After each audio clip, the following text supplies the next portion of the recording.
Salut, aujourd'hui Grand Tourisme vous propose l'essai d'un véhicule génétiquement modifié d'un autre temps, la Clio V6, sur le circuit de Nogaro avec Jérôme Vassia à son volant.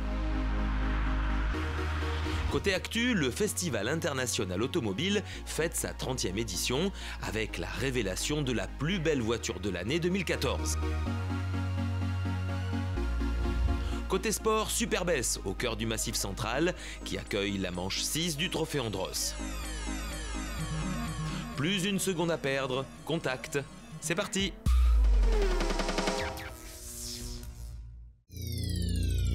Si je vous dis Renault,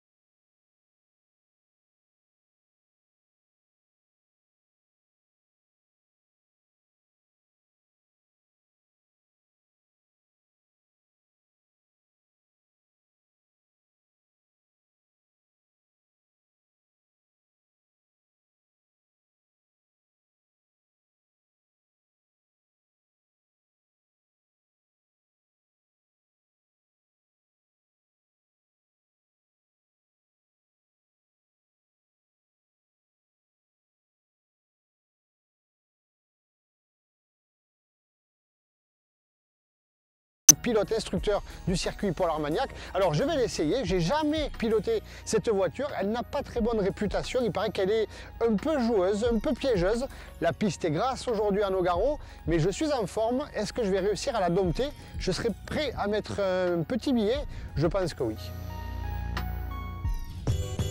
Sur le plan esthétique, elle est vraiment bodybuildée, elle est super large. Regardez la taille de l'aile par rapport à une version classique. C'est vraiment très large et aussi très bas, surtout sur l'arrière, elle est vraiment plongeante. Alors moi, ce qui me fait penser à la sportivité, c'est d'abord cette couleur bleue. Pour moi, ça me fait penser à la fameuse berlinette qui était connue dans le temps, qui est toujours connue, qui est une très belle pièce de collection. Mais elle me fait aussi penser à la fameuse Renault 5 Turbo qui était large aussi, avec des aérations, des prises d'aération ici. Et puis surtout, on peut voir le moteur à l'arrière, derrière les deux sièges avant, car il n'y a pas de place sur les banquettes arrière.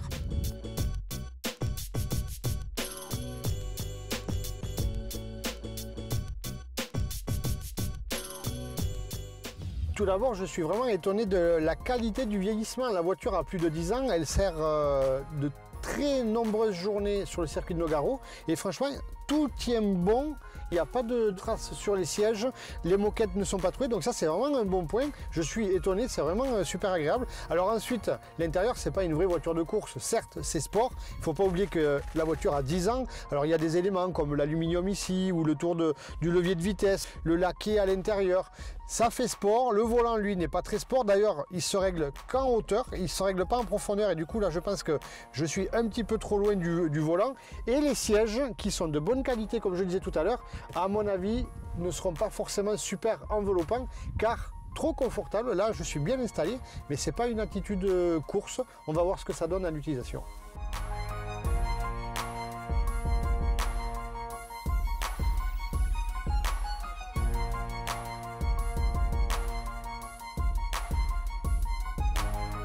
Ça y est, nous sommes prêts sur la piste. Je dis nous parce que je suis dans la voiture, mais aussi mon caméraman Jean-Philippe. Il va falloir s'accrocher. On va démarrer le 6 cylindres.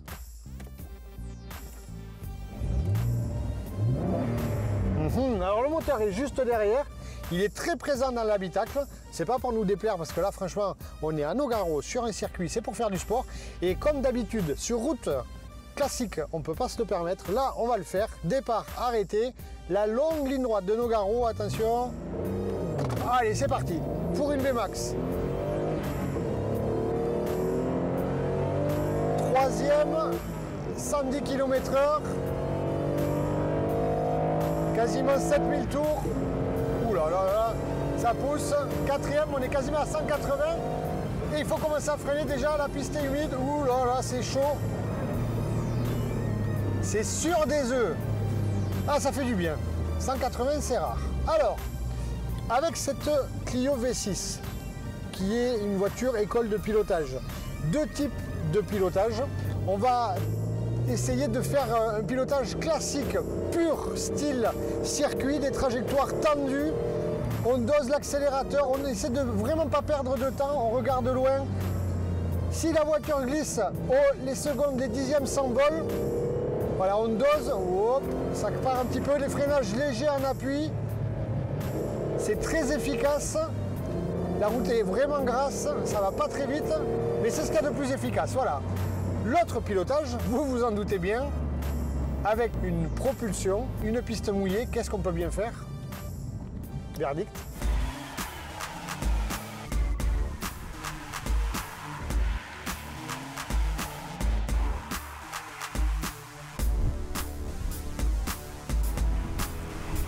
Alors le verdict, après le pilotage circuit, on va faire un pilotage glisse avec un peu plus de transfert de charge, la voiture un peu plus en appui, hop, elle commence à partir, il faut gérer le volant, regarder loin, hop, doser les gaz. Alors ça va moins vite, c'est sûr, par contre qu'est-ce que c'est drôle, j'adore ça, vous le savez, on va le refaire ici, hop, ouh. Et même le petit 360. Ça y est, Jean-Philippe, t'es baptisé, tu l'as fait ton 360.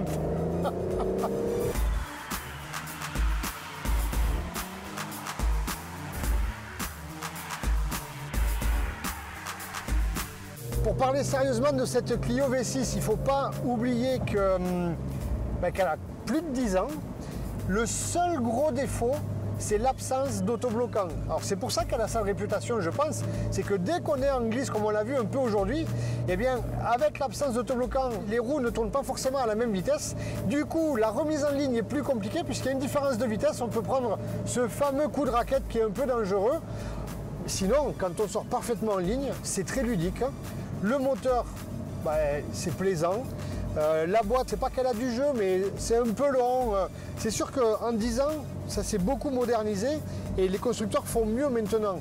Mais honnêtement, c'est super plaisant. Une voiture comme ça, pour aller s'amuser sur des circuits, que ce soit en grippe ou en glisse, franchement, c'est la régalade.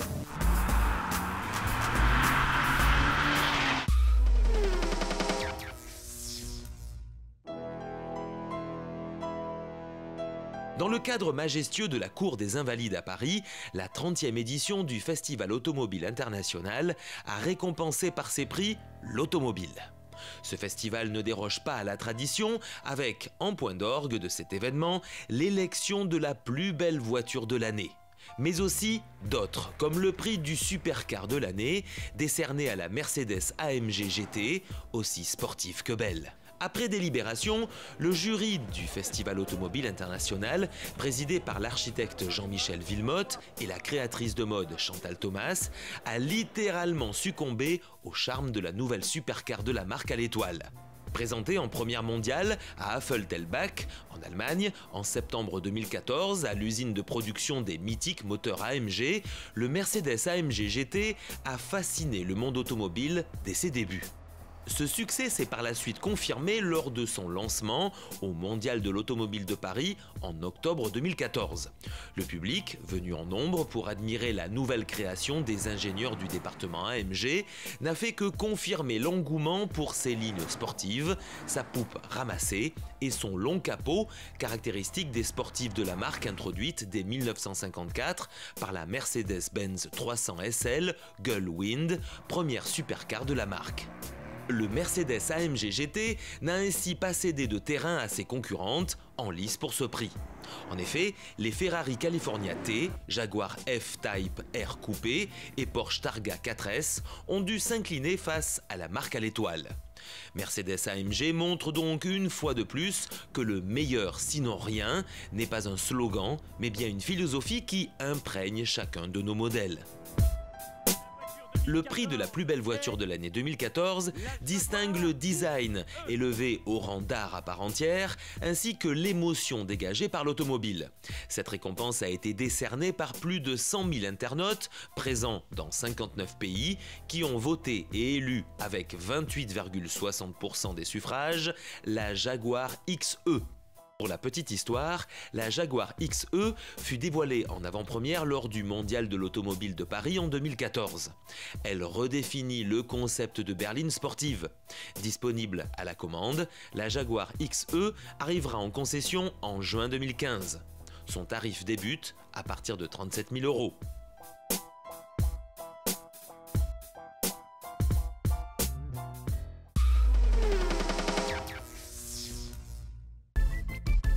La station de ski de Superbès dans le Puy-de-Dôme accueille en cette fin janvier la 6e manche du Trophée Andros. Du froid, une belle glace et beaucoup de neige sur le circuit de 800 mètres situé à 1300 mètres d'altitude.